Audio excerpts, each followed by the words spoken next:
Last year, in that very corner, we gathered together for a virtual Ash Wednesday experience.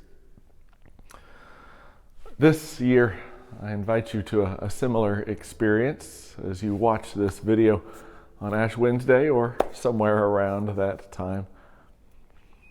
I wonder what has changed for you since this time last year. I know some of your stories, and I know that as we on this Ash Wednesday celebration remember some of the losses of this past year, I know some of the things that you have lost. Some of you have lost a dear family member, getting ready for maybe even the first Lent or the first Easter without them. Some of you have lost a job or had some kind of vocational setback. Others of you have lost a relationship, maybe not to death, but to divorce, or to conflict, or simply to not being able to see each other for the last 2 years. We have these losses, don't we? And on Ash Wednesday,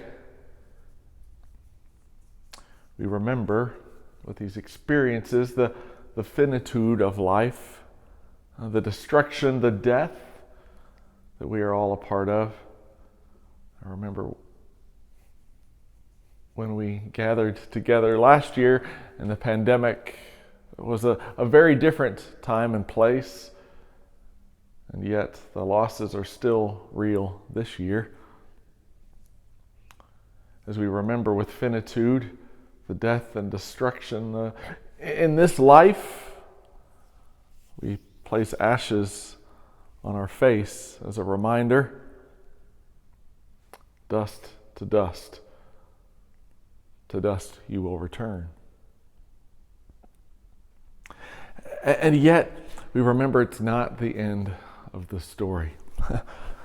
Tish Harrison Warren writes in her book, The Liturgy of the Ordinary, about the experience of waking up in the morning. She writes this: days can pass in a bluster of busyness, impatience, and distraction. I work to build my own blessedness, to strive for a self-made belovedness. But each morning, in those first tender moments, in simply being God's smelly, sleepy beloved, I again receive grace, life, and faith as a gift. Grace is a mystery and the joyful scandal of the universe.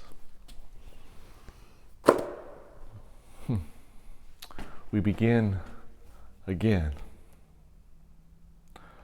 One of the greatest losses for this past year was here in this very place, where this fall, a spark right here behind this wall carried into one of our beautiful wooden beams in our sanctuary, and we had a very destructive fire.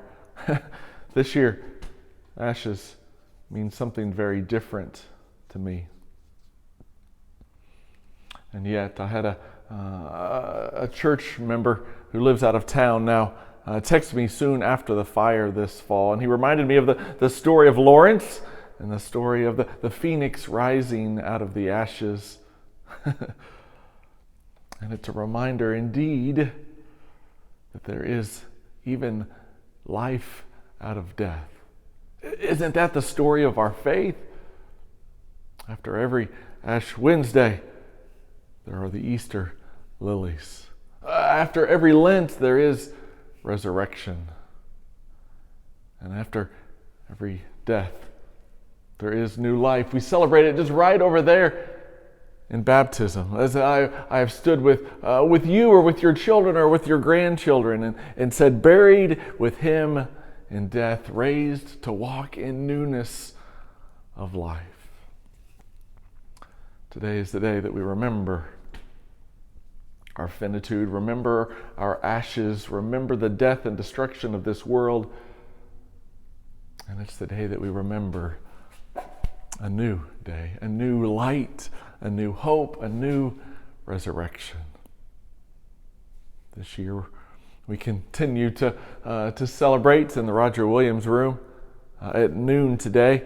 Sometime in that noon hour, you're invited to come and just sit quietly, maybe, and listen to some organ music and receive the imposition of ashes on your head.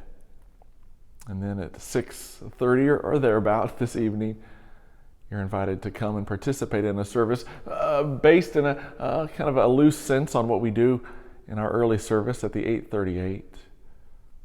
Opportunities to continue to receive the grace of this season, to remember the finitude of our ashes and our death and the destruction of the world, and know that Easter is coming. In the reality of this world and the hope of the next, you are invited.